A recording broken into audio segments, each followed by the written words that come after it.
Bom dia, meus alunos. Semana que vem, dia 22, nós teremos o Dia do Folclore.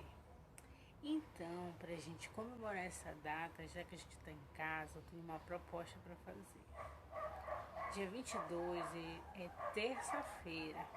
Então, na terça-feira, todo mundo vai ter que apresentar alguma coisa sobre o folclore. Vocês vão conversar com a mamãe, com o papai, o que é os elementos que representam o folclore. Isso vai ficar livre para você. Você vai pesquisar e você vai desenhar. E terça-feira, na nossa aula ao vivo, você vai mostrar o seu desenho. E se você quiser falar, a gente vai estar aberto a comentários, tá bom? Então, assim, a gente vai ter uma aula do que é o folclore, do que ele representa, não é? Porque nós temos variados elementos da representação do nosso folclore. Nós temos muito forte a cultura do livro de Monteiro Lobato, que é o Sítio do Pica-Pau Amarelo. Nele contém vários objetos, vários personagens que representam o nosso folclore. Nós também temos outros aspectos dessa cultura. Aqui, como nós estamos na região norte, né, em Belém do Pará, essa cultura do imaginário popular, ela é brilhante. Existem vários elementos que compõem esse imaginário popular. O que é o imaginário popular?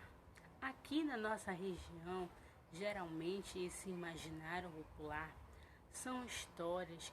Essas histórias, elas são repassadas, elas são recontadas de gerações em gerações. O que são gerações? São aquelas histórias que os nossos pais nos contam, que eles escutaram de um outro adulto e que escutaram de um outro adulto. Isso que é o imaginário popular. Ele vai são histórias que vão sendo repassadas de pessoas para outras pessoas. Não quer dizer que essas histórias sejam verdadeiras. Elas podem sim ser ou não. Isso vai depender muito do contexto histórico e do local aonde a gente está, onde a gente está vivendo, onde a gente está morando. Mas, sendo verdade ou não, a gente precisa conhecer, reconhecer e também precisa o quê? Precisa respeitar, mesmo você acreditando ou não. Eu não quero assim que colocar você vai pesquisar isso, você vai pesquisar aquilo, não. Vou deixar bem livre. Quem são esses personagens que compõem o imaginário popular, que fazem parte do folclore? Nós temos o Saci Pererê, nós temos a Matinta Pereira, nós temos o Curupira, o Boto, nós temos a lenda da Iara, nós temos a lenda do Açaí. Então vai ficar a seu critério. A professora vai trazer uma aula muito interessante para vocês. Tem uma surpresinha que eu não posso falar, mas o que vai ficar a critério de você, com o papai e com a mamãe, de pesquisar uma lenda, de pesquisar um personagem e falar sobre esse personagem. Você vai o quê?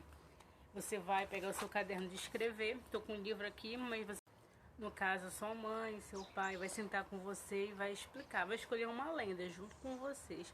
E você vai o quê? Desenhar. Papai e mamãe não precisa escrever a lenda, não precisa falar sobre o personagem. É importante que você converse com ela, com a sua criança, porque na aula que nós vamos ter ao vivo, a gente vai conversar sobre a lenda que você escolheu. Não tem problema ser uma lenda repetida do seu colega, não tem problema ser um personagem, mas é importante que as nossas crianças conheçam. É um tipo de conhecimento, não é? A gente fala que é o conhecimento de mundo em relação ao imaginário popular. Independente se seja verdade ou mentira, a gente precisa conhecer, a gente precisa saber separar o que é imaginário, o que é realidade. A gente sabe, não é?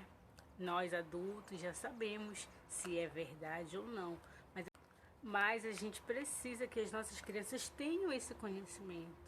porque nós temos crianças extremamente espertas. Além de espertas, elas são extremamente inteligentes.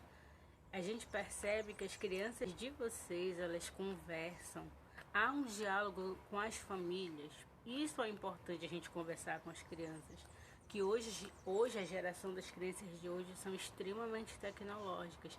Se a gente, enquanto professora, enquanto professor, enquanto pai e mãe, não conversar com as nossas crianças, elas vão buscar nos meios tecnológicos sem querer, acessando um jogo, pesquisando uma brincadeira, pesquisando outra coisa. Então é preciso que as crianças tenham acesso às informações vindas da gente, que a gente oriente as nossas crianças para que outras pessoas estranhas não orientem até de forma errada. Então é importante a gente ter acesso a isso e informar nossas crianças. Olha, isso aqui pode ser verdade ou não, depende muito, não é? Porque em algumas regiões as pessoas possuem esse caráter do imaginário muito forte. A gente não pode chegar a essas pessoas e dizer, olha, você não é errado, isso não é correto. Não, por isso que eu falo, a gente precisa conhecer e se acredita ou não, a gente precisa respeitar. Então, hoje, meus amores, essa é a nossa atividade, não é? Atividade para quando? Para terça-feira. Você vai pesquisar com o seu pai, ou com a sua mãe, ou com qualquer outro adulto que esteja disponível para conversar com você. Você vai pesquisar um símbolo do folclore e você vai o que? Desenhar. Mas além de desenhar, é preciso que o adulto converse com você sobre o que? Sobre essa lenda ou esse personagem para a nossa aula de terça-feira ao vivo, tá bom? Então essa hoje é a nossa atividade. Beijos e tchau, tchau.